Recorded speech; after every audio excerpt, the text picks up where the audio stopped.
The wreck of the Fame, 20th of October 1894. A tempest. 129 years ago, during a brutal storm, the Tynemouth Volunteer Life Brigade saved all 6 members of the crew of Fame, which had struck the rocks on the north side of the pier below the headland, after unsuccessfully attempting to enter the harbour. The crew were rescued with the revolutionary rocket apparatus, which the brigade had pioneered the use of. The storm was so fierce that at 10 a.m. the following morning, the mammoth crane was hurled off the south pier and into the sea. The crane on the north pier had been washed overboard a year before. The crew of the ship, no doubt bruised and terrified by the ordeal, were returned to their homes through the Shipwrecked Mariners Society. But the ship was uninsured and a total wreck for her captain and owner, Robert McClanagan of Dundalk.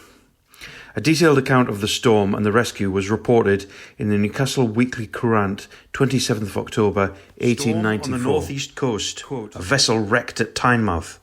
The stormy weather, which had been felt with considerable severity on the northeast coast, culminated in a strong east-northeast gale on Saturday. The outlook at Tynemouth was of the wildest description, and seawards everything betokened a coming storm. During the morning and afternoon, the wind blew with half a gale from the southeast, and icy cold showers of rain and hail fell at intervals. At nightfall, the storm materially increased in violence, and the wind veered round in a northeasterly direction. The sea rose to an immense height after darkness had set in. As the tide came up, the breakers made a clean breach over the entire length of the North Pier, and at times the great breakwater was flooded from end to end with broken water. The 1st Division of the Tynemouth Volunteer Life Brigade were on duty under command of Captain John Anderson and Chief Officer Jones of the Coast Guard. On occasions of this kind, Alderman Spence is usually found in charge of the brigade, but on Saturday night he was not at his post on duty, having gone to Lowfell early in the day to see some relatives. As midnight approached, the gale raged more wildly than ever, and at about 10 o'clock the brigade watch discerned a vessel labouring heavily off the mouth of the harbour. She drifted about helplessly in the storm, and ultimately she was whirled behind the North Pier and driven ashore on the rocks immediately under the lofty promontory on which Tynemouth Lighthouse stands. The rocket apparatus was at once taken to the pier, and the brigade were able to make out that the vessel was bumping heavily not more than 100 yards from where they stood.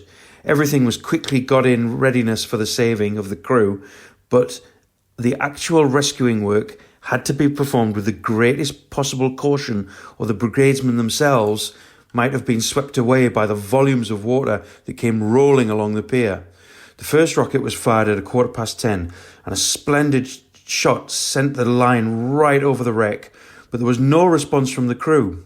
A second rocket was then delivered, and it also crossed the stranded ship, but still there was no answer from those on board. But at the third attempt, the crew secured the line and made the tackle fast, and communication was at once established with the shore. One by one, the crew, 6 in number, got into the breeches buoy and were safely landed on the pier, the entire rescue being effected in little less than an hour. The shipwrecked mariners received every attention at the hands of the brigadesmen, who quickly had them conveyed to the brigade house, where they were supplied with hot coffee and warm, dry clothing. The men were in an exhausted state, but they soon recovered under the careful and hospitable treatment they received. The ill-fated vessel was the brigantine Fame, 103 tons burden, and registered at Drogheda, Ireland. She was the property of Mr. Robert McClanagan of Dundalk, and was commanded by the son of the owner, Mr. Robert McClanagan. End quote. This account of the key speech at the 30th annual meeting in 1894 was carried by the Shields Daily News on the 27th of November.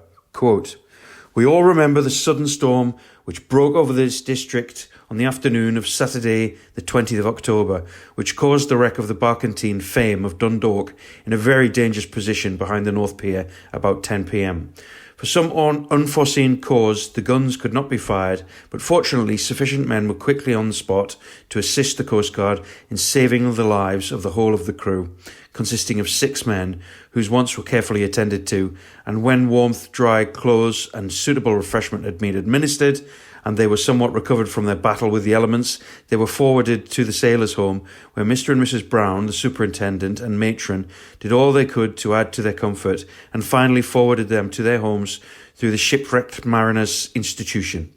Unfortunately for the master, who was part owner with his father, the vessel was uninsured. On Saturday the 21st, the storm was at its height about 10 a.m, when successive waves of great violence struck the mammoth crane on the South Pier and hurled it into the sea. Soon after, the storm began to abate. End quote. Renewed resolve. The fact that the warning guns didn't fire meant that this was quite a fortunate rescue in the end. The severity of the storm prompted the brigade leadership to exhort the members to the need for increased vigilance and increased training on the rocket apparatus so that all members would be familiar in operating it. Quote, "Gentlemen, we think that such occurrences as these must prove to us all the necessity of keeping ourselves thoroughly up to the mark, not only in the way of discipline, but in the knowledge of the use of every part of the rocket apparatus. A rule stands on our books that each member must show that he is efficient by appearing before the Chief Officer of Coast Guard once in the 12 months and answering such questions to prove it, as he may think desirable. This is a very wise and simple regulation and will be carried out by all those who have the welfare of the brigade at heart."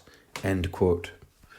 Finally, this rousing appeal from J.F. Spence recalls how times have changed since the brigade's formation 30 years prior, and puts in perspective their achievement in securing the safety and dignity of unfortunate mariners, both locally and nationally.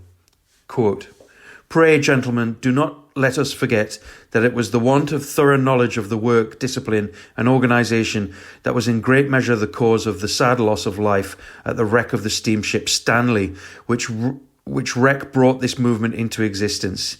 We, of all the brigades and companies of volunteers in the United Kingdom, should be the last to lose sight of what we established in this institution to do, if not to try to lessen and alleviate the sad losses and sorrows of the sea. Then let us, on this our annual meeting, at the end of the 13th year of our existence, once more resolve to do all we can to make this brigade still keep its position, not only as the first formed, but as worthy of that premier position, because we are ever ready to risk our own lives to save those of our fellow creature who may be wrecked on our shores. There are many men still living who can remember the day when a shipwreck was considered a windfall, when all the ill-favoured loafers used to assemble for miles around and plunder not only the wreck but the bodies of the poor women and men which were cast up by the relentless waves. It seems hardly credible that in this 19th century, such cruel wrong could be done in broad daylight, but so it was. And one of the first things the Life Brigade did was to assist in putting down such rascally work, which now, thank God, is almost unknown on British shores." End quote. Thank you to John Wright and Dave Bell from the TVLB and Steve Elwood at Tyne Snapper for their help in curating this content. The Tynemouth Volunteer Life Brigade need support in order to continue their vital work, keeping people safe on our shorelines. Please consider a donation to them.